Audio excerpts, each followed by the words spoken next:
Kardeşler, arkadaşlar, bildiğiniz kimi Əli Kərimlinin doğum günüdür. 61 yaşı tamam olur Əli Bey'in. Əli Bey, axırıncı ad günün olsun ki, həbsdə keçirirsən. Axırıncı ad günün olsun ki, hələ İlham Əliyevin devlətin başında olduğu vaxtı ad gününü keçirirsən. Cəbhəçilər yığışıblar hərəsi bir rayonda, biri bir tort eləyib, biri bir çay eləyibdi. Biri nə bilim bir napitokdan, araqdan qoyubdu. Əli Kərimlini təbrik edirəm. Özünü, ailəsini, Amerikada olan evladını, son zamanlar aktiv fəaliyyətdədir Əli Bəyin evladı. Cəbhəçiləri təbrik edirəm. Komutanınız son gəmi olsun. Əli Kərimli hər şeyə layiq adamdır. Prezident deyərlər layiq adamdır. Əli Kərimi sevənləri, cəbhəçiləri, Əli Kərim ailəsini təbrik edirəm. İntihası belə də təbrik eləmək istəmirdim.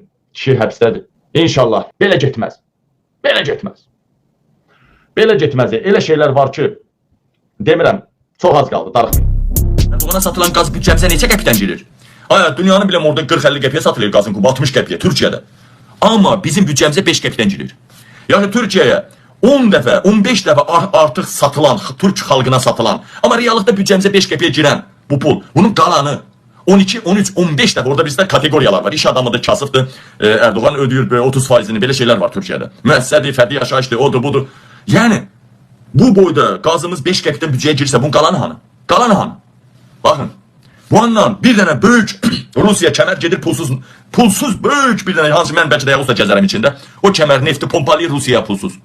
Birisi de bizim neftimiz light'dır, yüngüldür. O Uran nefti zadı onlar ucuzdur. Xəzər nefti bahadır.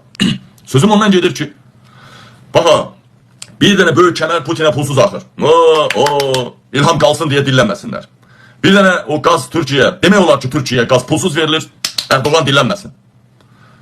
Bu yandan Britanya dediğim kimi neft, BP, Amerika teyyare, İngiltere teyyare ve bir başka şeyler. Eşelesem Almanya'dan da başka şey çıkacak. Eşelesem Fransa'dan da başka şey çıkacak.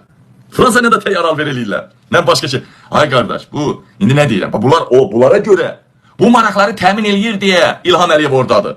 İndi yeni lider çıkmalıdır ki, hansı ki bu İlhamdan da yaxşı beynəlxalq güclərin marağını təmin eləyəcəm birincisi. İkincisi, beynəlxalq güclər böyük aileler üçün utançdır, utanç. Əli Kərimi bir dəfə deyibdi, yadımdadır. Bu qədər onu izləmişəm. Bir dəfə deyib ki, hörmətli böyük aileler. Mən isə nə dedim?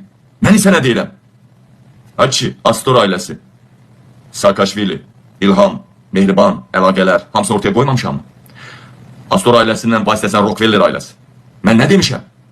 Mən də deyirəm hörmətli ailələrdir. Amma mən deyirəm o aileler üçün, dünyanın sahibləri üçün İlham Əliyevin orada qalması utançdır.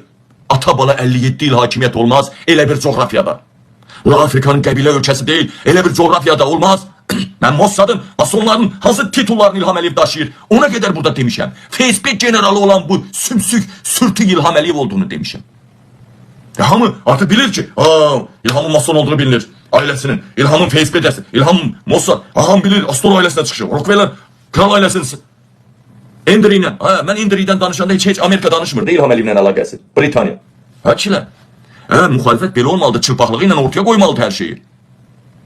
Yoxsa mən bu hakimiyyətə gətirəcəm, məni o hakimiyyətə gətirəcəm. Mən hakimiyyətə gəlib xalqın sərvətini kimlərəsə yedirdib xalqı ac saxlayacamsa, ondan sonra gör gəlib o özümü söydürmərəm də İlham Əliyev üçün. Artıq bütün dünya bilir ki, bin biabır oldular xüsusilə Jeffrey məsələsi.